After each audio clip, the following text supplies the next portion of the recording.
Nancy Cartwright on the disunity of science.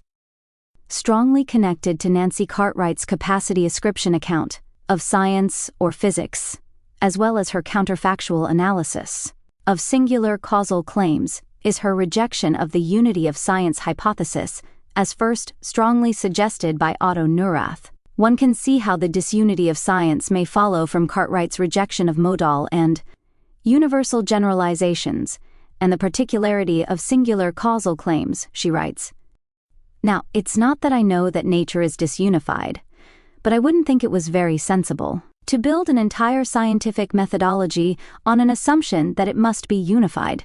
And if it's not unified in certain specific ways, then certain specific methodological assumptions that we make in doing science are mistaken, and they're going to be costly and lead to mistakes, and I don't want us to make methodological mistakes based on a kind of Holy Grail metaphysics. It's not that Cartwright has demonstrated that nature is disunified either. It's just that no one has proved or could prove that it's unified. That means that it could indeed be disunified, and if it is in fact disunified, then certain specific methodological assumptions that we make in doing science are mistaken, and they're going to be costly and lead to mistakes. Perhaps it would be better then to simply assume the disunification of nature for methodological reasons, in that even if we've no conclusive evidence that nature is disunified today, that evidence may well be forthcoming in the future.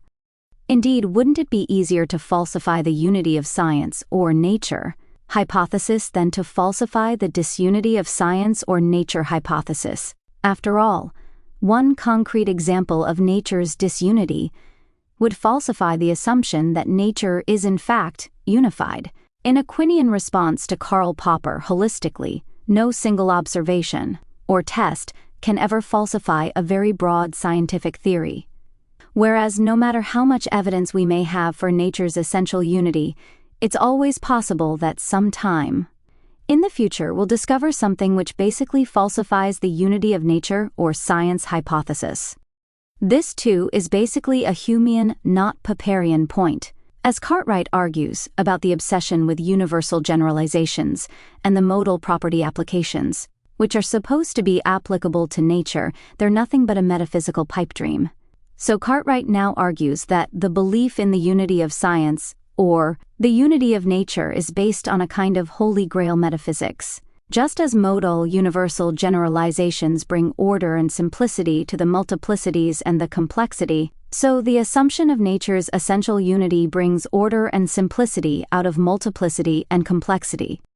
In fact, the order and simplicity of universal generalizations go along with the order and simplicity that's assumed by the unity of nature or science hypothesis. Cartwright gives her own reasons why she thinks that scientists, or should I say certain philosophers of science, feel a strong need for a scientific methodology that's certain, contentless, and applicable across the board of all sciences.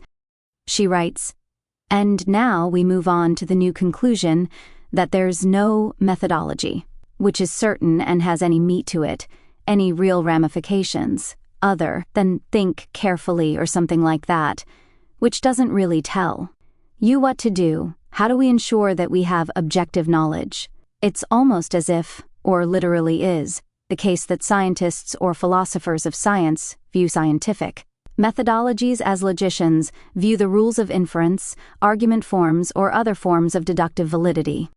That is, just as correct rules of inference secure truth or just correctness for the logician, so methodologies, or even a single methodology, will secure science both truth and objectivity, if not also certainty.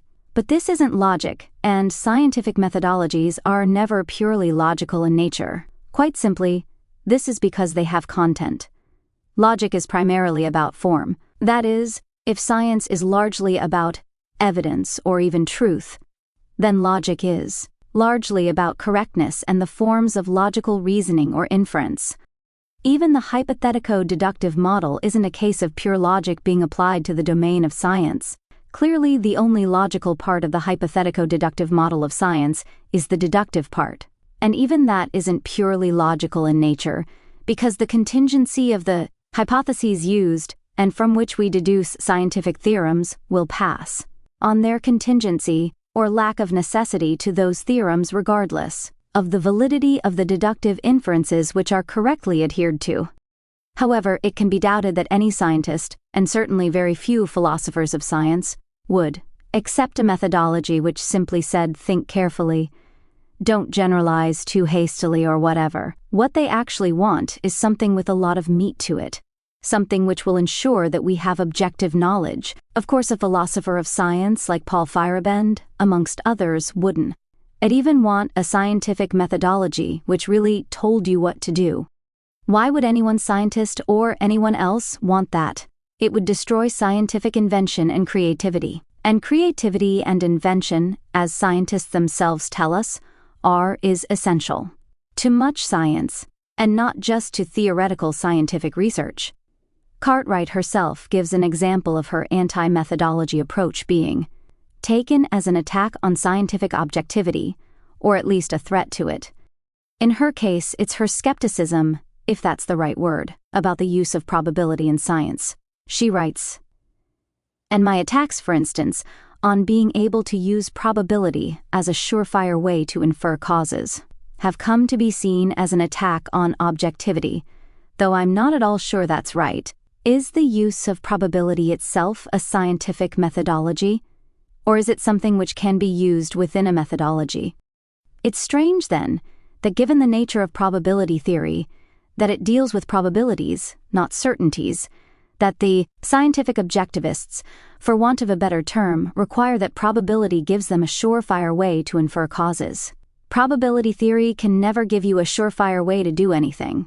In addition, I'm not sure about this example of backwards causation. Do we infer causes in science at all? Don't we primarily infer or predict effects?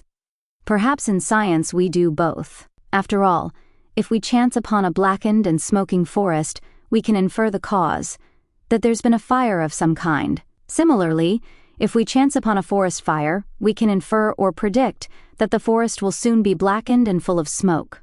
So causal explanation works both from causes to effects and from effects to causes. Is either one or the other of primary importance in science?